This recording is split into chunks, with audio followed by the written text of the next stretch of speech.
د ویسټ انډیز خلاف په دویم ون ډے میچ کې بابر اعظم په 0 آؤٹ شو چې په 0 آؤٹ کې دونه پس د انډیا میډیا د بابر اعظم یو ډیر غټ انسلټ کړی دی چونکه بابر اعظم چې کم وخت نو ستیریږي آؤٹ اف فارم دی بیټ نه سکور نه راځي نو دی وخت نه ویرات کوهلی هم تیر شوی دی او بابر اعظم چې څومره ټایم تیر شو د بابر اعظم نه زیات وخت چې کم دی ویرات کوهلی آؤٹ اف فارم خو بیا هم د انډیا د میډیا چې کم و د ویرات کوهلی سپورټ په کولو خو بل طرف ته زموږ د پاکستان میډیا چې کم دغه هم د بابر اعظم خلاف ته بابر اعظم خلاف پوسټ وغیرہ به تاسو کتلی وي خیر اوس د انډیا میډیا چې کم انسلټ کړی دی الریډي تاسو له سکرین باندې تصویر ښکاري دی تصویر کې تاسو ګورئ هندوستان ټایم د انډیا یو سپورټس نه بلکې دا یو د هغې غټ اخبار د هندوستان ټایم چې په دې کې دی ګوره ویب سایټ هم شته د خپل پیج هم شته مطلب ډیجیټل میډیا هم ده دی لیکلي ګوره تاسو د ښکاري هم بابر اعظم 3 ball ducks exposes his hype called overrated as پاکستان خلاف پاکستان چې کم بیټسمین دی وای دا ډیر زیات اوور ریټډ بیټسمین دی بابر اعظم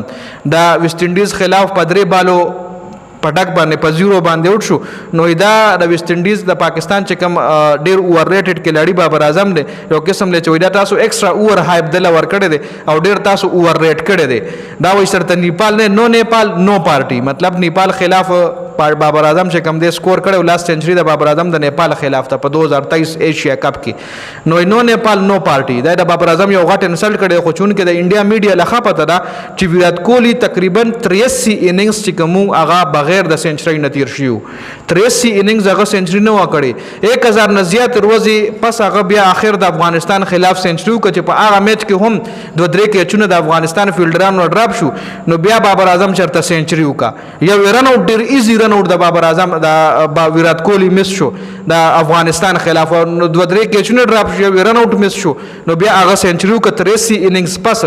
او کزره بابر اعظم خبرو کوم نو تر اوسه پورې 28 ون ډے اننګزونه بابر اعظم شوی چې سنچري نه راغلی او 71 ون ډے 71 ټیسټ اننګزونه شوی چې د بابر اعظم سنچري نه راغلی او د ویرات کوهلی یوازې ځان له 83 ون ډے اننګزونه شوی چې دغه سنچري نه راغلی خو بیا هم د انډیا میډیا د خپل کینګ د ویرات کوهلی سپورټ کولو او بل طرف ته بابر اعظم چې کم مخالفین دي نو هغه د بابر اعظم اسی بس بانه ګوري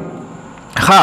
او بل د ویسټ انډیز خلاف د بابر اعظم ډیر غټ ریکارډ دی غوره د ویسټ انډیز خلاف د بابر اعظم لس اننګزو کې 500 رنزونه دي د ویسټ انډیز خلاف د بابر اعظم په لسو اننګزونو کې 500 رنزونه چې درې پکې سنچریان هم شامل دي د ویسټ انډیز بیټسمنانو کې 3 سنچریان د پاکستان خلاف صرف برین لارا وخلی دي او د پاکستان بیټسمنانو کې د ویسټ انډیز خلاف 3 سنچریان صرف بابر اعظم وخلی دي لکه بابر اعظم او د برین لارا د ویسټ انډیز او د پاکستان خلاف یو بل سره غټ کمپټیشن روان دی نو دا د انډیا میډیا دا چې د بابر اعظم په یو 0 آؤٹ کې دو په وجه باندې دومره غټ انسلټ کړي دي خیر د حواله سره تاسو سره لای کمنټ را سره ضرور وکړئ جی